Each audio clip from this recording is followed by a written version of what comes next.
খুলনায় বিজেপি তৃণমূল সংঘর্ষ ঘটনায় মাথা ফাটল তৃণমূল সদস্যার স্বামীর। খুলনায় বিজেপি তৃণমূল সংঘর্ষ মাথা ফাটল তৃণমূল সদস্যার স্বামীর। খুলনায় বিজেপি তৃণমূলের সংঘর্ষে আহত হলো পঞ্চায়েতের তৃণমূল সদস্যার স্বামী। বিজেপির কর্মীরা বেধড়ক মারধর করে তৃণমূল সদস্যার স্বামী রাম মণ্ডল এবং তার মাথা ফাটিয়ে দেয় বলে অভিযোগ। ঘটনার জেরে 177 নম্বর বুথে তুমুল উত্তেজনা ছড়ায়। আহত ব্যক্তিকে ভর্তি করানো হয়েছে খুলনা গ্রামীণ হাসপাতালে। পরিস্থিতি সামাল দিতে ঘটনাস্থলে ছুটে গিয়েছে সিআরপিএফ জওয়ান এবং কুইক রেসপন্স টিম। ঘটনার বিষয়ে বিস্তারিত জানবো। টেলিফোন লাইনে রয়েছেন ট্রাইব টিভির প্রতিনিধি প্রসেনজিৎ। প্রসেনজিৎ, বিজেপি তৃণমূল সংঘর্ষের চিত্র দেখা গিয়েছে খুলনায় এবং মাথা ফেটেছে তৃণমূল সদস্যার স্বামী। ঘটনাটি ঠিক কি ঘটেছে বিস্তারিত জানাও আমাদের। দেখো, একেবারে বলে রাখবো যে খুলনা 77 নম্বর বুথেতে তখনই তৃণমূল এবং বিজেপি দুই কর্মীরা তারা ভোট দিতে যাচ্ছিল এবং তাদের অভিযোগ, তৃণমূলের অভিযোগ করা হচ্ছিল যে সেখানে বিজেপি কর্মী প্রভাব খাটিয়ে সেখানে বুথে জাম করে বসে রয়েছে এবং সেখানে কোনো রকম মানুষকে ভোট যেতে দিচ্ছে না এবং সিআরপিএফ জওয়ানরা তাদের মদত করছে, এরকমটাই অভিযোগ আনছিল। এবং সেই সময় আচমকাই তাকে লক্ষ্য করে বেশ কয়েকজন বিজেপি সমর্থিত তারা আচমকাই তার মাথায় হামলা করে দেয় এবং তাকে লাঠি বাঁশ দিয়ে মারতে শুরু করে দেয় এবং রাম মণ্ডল সেই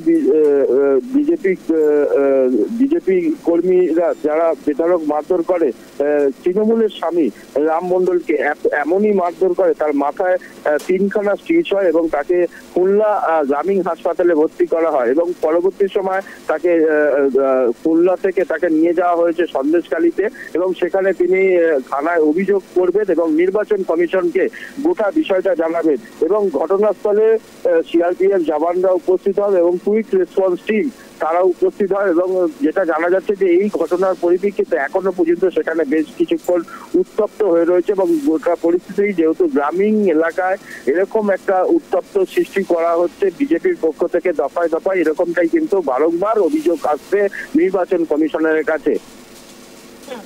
প্রসেনজিৎ, এই যে বিজেপি তৃণমূলের সংঘর্ষে মাথা ফেটেছে তৃণমূল সদস্যার স্বামীর, এই ঘটনায় কি এখন অবধি কাউকে আটক করেছে পুলিশ? আর এলাকার পরিস্থিতি এই মুহূর্তে কেমন রয়েছে? খুলনার যে বিজেপি তৃণমূলের সংঘর্ষে তৃণমূল কংগ্রেসের মেম্বারের স্বামী রাম মণ্ডল যেভাবে আক্রান্ত হয়েছে, এলাকায় একেবারে পুলিশ মোতায়েন করেছে এবং ভোট যাতে মানুষ দিতে পারে সেরকম ব্যবস্থা করছে পুলিশ এবং সিআরপিএফ জওয়ানরা। তারা কোনো প্রকারে সেখানে ঢুকতে দিচ্ছেন না এবং অভিযোগ আনা হচ্ছে যে তৃণমূলের পক্ষ থেকে অভিযোগ আনা হচ্ছে যে এখানে বিজেপি জাম করে সেখানে ভোট করাচ্ছে, এরকমটাই কিন্তু বারংবার অভিযোগ আছে এবং অভিযোগের ভিত্তিতে সেখানে কুইক রেসপন্স টিম এবং তার পাশাপাশি ভোট প্রক্রিয়া যাতে সুষ্ঠুভাবে হয় সেইটার দিকে কিন্তু নজর রাখছে কুইক রেসপন্স টিম এবং কেন্দ্রীয় বাহিনী জওয়ান এবং বেঙ্গল পুলিশ। সেখানে তো বাইরে তারা সাহায্য করছেই এবং সেখানে দেখা যাচ্ছে যে তৃণমূলের ওপরই বেশিরভাগ সময় হামলা দেখা যাচ্ছে এই সন্দেশখালী এবং খুলনা এলাকায়। ধন্যবাদ প্রসেনজিৎ। আপনাদের আবারও একবার জানিয়ে রাখবো, খুলনাতে বিজেপি তৃণমূলের সংঘর্ষের ঘটনা, মাথা ফেটেছে তৃণমূল সদস্যার স্বামীর। ঘটনাকে ঘিরে চাঞ্চল্য ছড়িয়েছে ওই এলাকায়।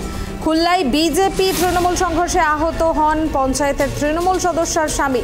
বিজেপির কর্মীরা বেধড়ক মারধর করে তৃণমূল সদস্যার স্বামী রাম মণ্ডলের মাথা ফাটিয়ে দেয় বলে অভিযোগ। ঘটনার জেরে 177 নম্বর বুথে তুমুল উত্তেজনা ছড়িয়েছে। আহত ব্যক্তিকে ভর্তি করানো হয়েছে খুলনা গ্রামীণ হাসপাতালে। পরিস্থিতি সামাল দিতে ঘটনাস্থলে ছুটে গিয়েছে সিআরপিএফ জওয়ান এবং কুইক রেসপন্স টিম।